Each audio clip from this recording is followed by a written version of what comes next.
Good morning everyone. Online classes में आप सभी का फिर से स्वागत है। आज हम सभी वास्तविक संख्या के चौथे टॉपिक अंकगणित का आधारभूत प्रमेय के बारे में अध्ययन करेंगे। इससे पहले हम सभी ने तीसरे टॉपिक यूक्लिड विभाजन एल्गोरिथम के बारे में अध्ययन किया था। यदि आपने मेरा वो वीडियो नहीं देखा है तो उसका लिंक इसके डिस्क्रिप्शन में है, और ज्यादा से ज्यादा मात्रा में आप लाइक करें, शेयर करें और चैनल को सब्सक्राइब करना ना भूलें, जिससे मेरे द्वारा दिए गए स्टडी मटेरियल सबसे पहले आप तक पहुंच जाए। चलिए शुरू करते हैं अपने टॉपिक को, अंकगणित का आधारभूत प्रमेय। आज हमारा जो टॉपिक है अंकगणित का आधारभूत प्रमेय, अंकगणित अलजेब्रा, और इसका आधारभूत प्रमेय, उसका बेस जो है, मेन बेस जो प्रमेय है, उसके बारे में आज हम लोग का अध्ययन करना है। वो प्रमेय क्या है देखते हैं। प्रत्येक भाज्य संख्या को अभाज्य संख्या के गुणनफल के रूप में व्यक्त किया जा सकता है तथा यह गुणनखंड हमेशा अद्वितीय होता है। यहां हमारे पास दो तीन शब्द आ रहे हैं, पहले उसको हम लोग फिर से एक बार देखते हैं। प्रत्येक भाज्य संख्या, ये देख रहे हैं भाज्य संख्या, तो भाज्य संख्या है क्या, को अभाज्य संख्या, एक और शब्द आ रहा है अभाज्य संख्या के गुणनफल के रूप में व्यक्त किया जा सकता है। मतलब प्रत्येक भाज्य संख्या को अभाज्य संख्या के गुणनफल के रूप में व्यक्त किया जा सकता है तथा यह गुणनखंड हमेशा अद्वितीय होता है। यह गुणनखंड हमेशा अद्वितीय होता है। तो इसके बारे में अगर हम लोग को अध्ययन करना है तो सबसे पहले हम लोग भाज्य संख्या और अभाज्य संख्या के बारे में अध्ययन करना होगा। तो हम लोग लेते हैं अभाज्य संख्या क्या है। अभाज्य संख्या वे सभी संख्याएं जो एक और स्वयं के अलावा किसी अन्य संख्या से विभाजित ना हो, उसे अभाज्य संख्या कहते हैं। अभाज्य संख्या के बारे में क्या कहा गया है कि वे सभी संख्याएं जो एक और स्वयं, यहां पर दो शब्द है, एक और स्वयं, वह केवल एक से कटे और एक के अलावा अपने आप से कटे, तब जाकर के वह संख्या अभाज्य संख्या होती है, और किसी संख्या से वह विभाजित ना हो, उसे हम लोग अभाज्य संख्या कहते हैं। जैसे दो के बारे में हम लोग देखते हैं, दो किससे कटेगा, तो दो केवल ओनली 1 से कटेगा और नहीं तो 2 से कटेगा। 3 के बारे में बात करते हैं, 3 भी इसी तरह 1 से कटेगा नहीं तो 3 से कटेगा। 5 भी 1 से कटेगा या 5 से कटेगा। 7 1 से कटेगा नहीं तो 7 से कटेगा। 11 1 से कटेगा नहीं तो 11 से कटेगा। इसी प्रकार से हम आगे तक उसको लिख सकते हैं, ये आगे तक अनंत तक जाता है, इसकी कोई लिमिट नहीं है। अब दूसरा टॉपिक है भाज्य संख्या। संख्या को प्राइम नंबर, वे सभी संख्याएं जो एक और स्वयं के अलावा, यहां पर भी बात किया गया है एक और स्वयं के अलावा किसी अन्य संख्या से विभाजित हो जाए। यहां में पढ़ा था विभाजित ना हो, और यहां पे हमारे पास क्या है, विभाजित हो जाए, उसे भाज्य संख्या कहते हैं। जैसे 4, हम लोग 4 के बारे में बात करते हैं। 4 को हम लोग देखते हैं तो 4 1 से विभाजित हो जाएगा, 1 से विभाजित हो जाएगा, 2 से भी विभाजित हो जाएगा और स्वयं 4 से विभाजित हो जाएगा। तो हमने इन दोनों को पहले छांटने के लिए कहा है, ये दोनों हट गया तो किससे, 2 से विभाजित हो जा रहा है। इसका मतलब एक और स्वयं के अलावा वह किसी अन्य संख्या से भी विभाजित हो जाता है, इसलिए इसको हम लोग कौन सी संख्या कहेंगे, भाज्य संख्या कहते हैं। उसी प्रकार 6 2 से भी विभाजित हो जाता है, 3 से भी विभाजित हो जाता है, 8 1 से भी, 2 से भी, 4 से भी और 8 से भी विभाजित हो जाता है। तो इस प्रकार जो एक और स्वयं के अलावा किसी अन्य संख्या से विभाजित हो जाए, उसे हम लोग भाज्य संख्या कहते हैं। उसे हम भाज्य संख्या कहते हैं। जैसे 4 6 8 9 10 12, 14, 15, 16, 18, 20, 10 आदि तक। ठीक है, एक बात आप लोगों ने यहाँ ध्यान दी होगी, अगर हम लोग देखें अपने गिनती में 1 से 100 तक की गिनती में, तो 1 से 100 की गिनती में एक जो आता है उस एक को ना ही अभाज्य संख्या रखा जाता है, ना ही उसे भाज्य संख्या की श्रेणी में रखा जाता है। ना वह भाज्य है, ना ही वो अभाज्य है।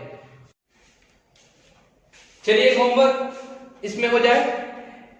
1 से 100 के बीच में कितनी अभाज्य संख्या है इसका पता लगा करके आप मेरे कमेंट बॉक्स में लिख करके सेंड कर दीजिएगा।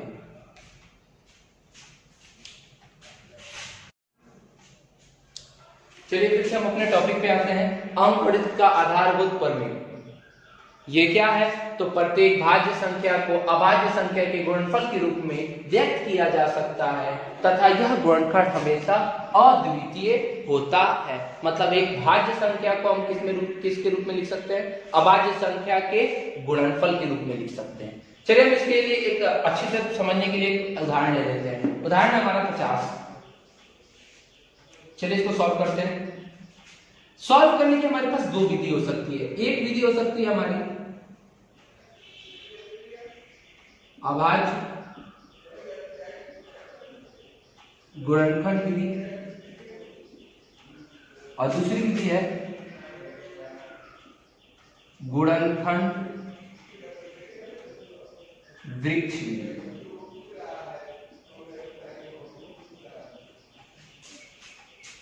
चलिए हम लोग पहले अभाज्य गुणनखंड विधि से सॉल्व करते हैं।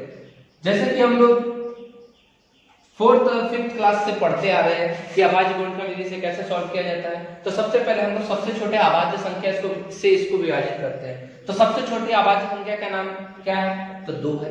2 से हम उसको विभाजित करते हैं। तो 2 से हम देखते हैं कि 2 से विभाजित होता है कि नहीं। तो 2 से पहचानने का तरीका है कि जिस संख्या के अंत में 0 हो, 2 हो, 4 हो, 6 हो, 8 हो, वे सभी संख्याएं 2 से विभाजित होती है।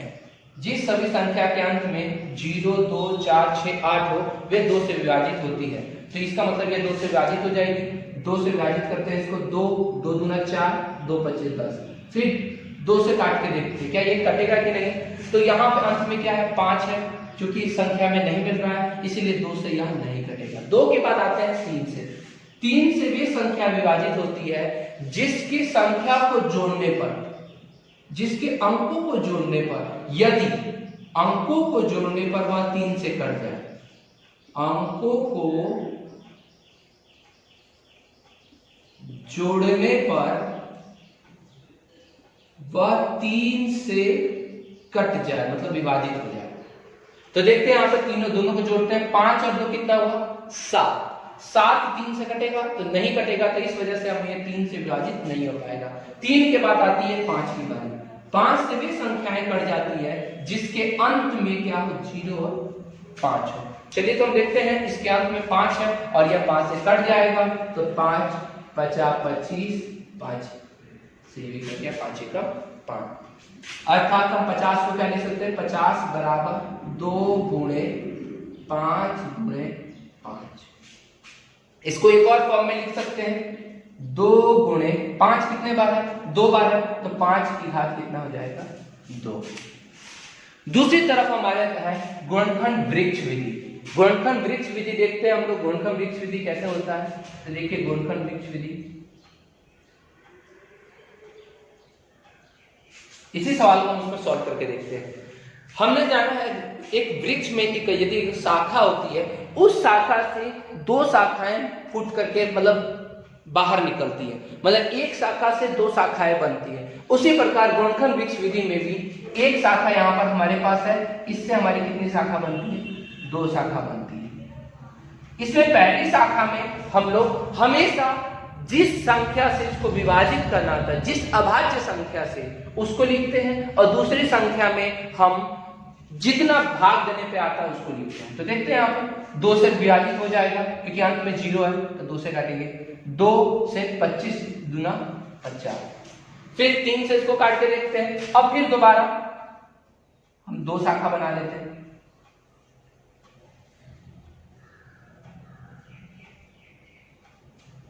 इसको विभाजित कर देखते हैं, तो ये 2 से तो होगा नहीं। अब 3 से देखते हैं, तो 3 से भी नहीं होगा क्योंकि 3 से जोड़ने पर 7 आ रहा है जो कि नहीं हो पाएगा। अब 3 के बाद किसकी बारी आती है? 5 से देखते हैं, 50 25, 5 से ये 5 बार में कट रहा है। अब इस 5 को देखते हैं विभाजित करके, क्या ये 5 और विभाजित हो जाएगा?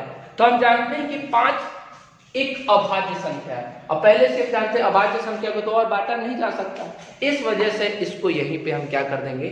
छोड़ देंगे। तो हमारा आंसर कितना आया? 50 बराबर 2 मल्टीप्लाई 5 मल्टीप्लाई 5, मतलब आंसर हमारा सेम आ रहा है। इसको हम लोग एक और रूप में लिख सकते हैं, 2 5 की घात 2। इस प्रकार से हम किसी एक भाज्य संख्या को अभाज्य संख्या के गुणनफल के रूप में लिख सकते हैं।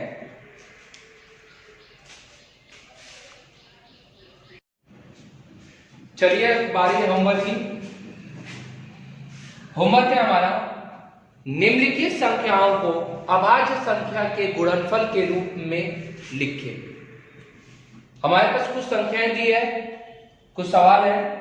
पहला 32,760, 140, 156, 3825, 5005 और 7,429।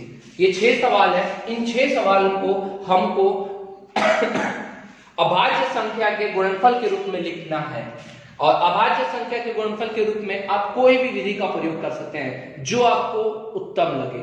अभाज्य गुणनखंड विधि या गुणनखंड वृक्ष विधि दोनों सेम है, बस पैटर्न थोड़ा सा तरीका अलग है, परंतु आप कोई भी विधि का प्रयोग करके आप इसको हल कर सकते हैं, और हल करने के बाद से आप मेरे व्हाट्सएप पर उसका फोटो सेंड कर दीजिएगा। Thank you.